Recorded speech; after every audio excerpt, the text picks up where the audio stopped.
Hello, this is Don Milne. I'm making this recording so you can find if a name already has a story.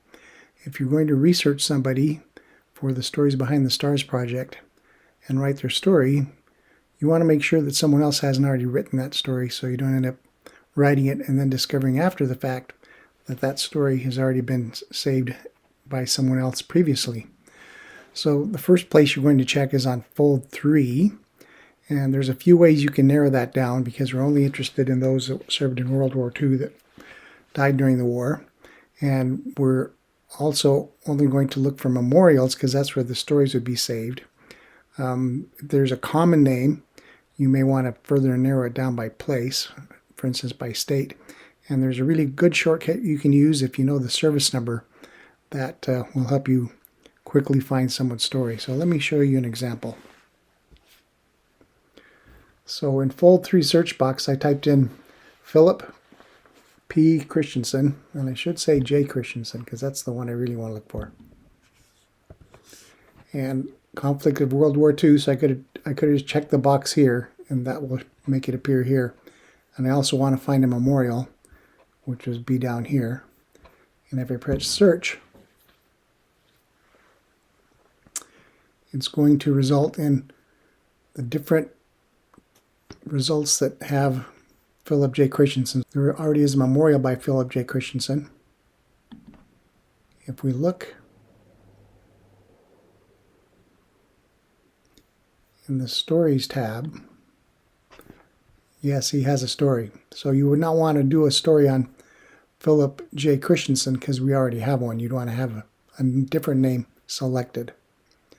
Now, there's another way you can search for a name, and this is a good way to do it if you're concerned that there might be multiple stories. Maybe sometimes they used a middle name, sometimes an initial, sometimes no middle initial or middle name. And a search by name in Fold3 may not always pull that up. So a good way to make sure you're going to find that story is look for the service number. That should pull up that person.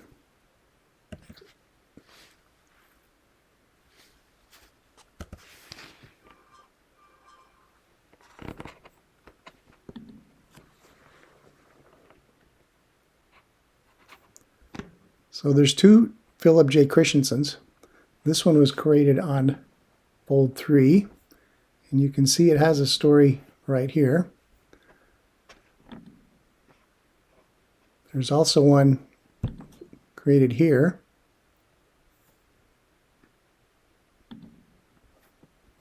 And it has some background information, and here is where the story is. So it's actually the same story in both cases. This is a situation where his story was originally created on Fold3, and then it was later added on Together We Served. So he has two memorials, one under his name, Philip J. Christensen, the other one written this way. And notice that when I didn't search by service number, we didn't see both stories. So it's always better to search by service number. Okay, so we check on Fold3 first to see if you find a story there.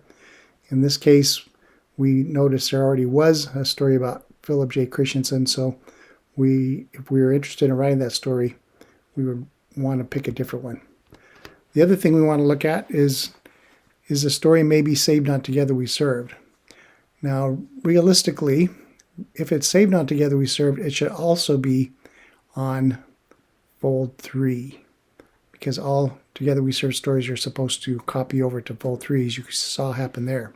But if you do want to check on Together We Served, so you have the URL of where his profile is at, this is how you would do it. You would start at Roll of Honor, togetherweserve.com.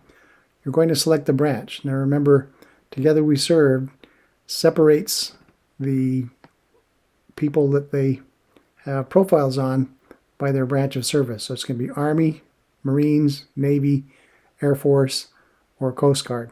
And in World War II, there wasn't an Air Force yet. There was something called the Army Air Forces. But for the purpose of these names, we're seeing those saved under the Air Force branch. we're going to see those saved under the fallen category, not deceased or not MIA or POW. And if you do see them in those categories, you'll want to have to contact the administration there at Together We Serve to get those fixed. And as I just mentioned, Army Air Force names are in the Air Force branch. They might show up if someone put it incorrectly in the Army, if they did that by mistake. So if we were to look for Philip J. Christensen on this particular platform, he's in the Army Air Forces, so we're going to check there.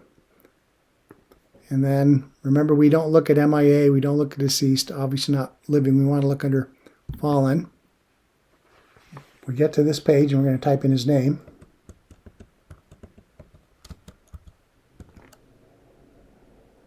There he is, Philip James Christensen.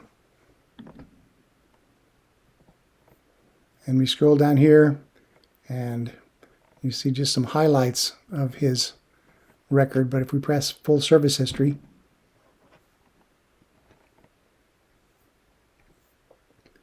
you'll see his story is right here in this section right there.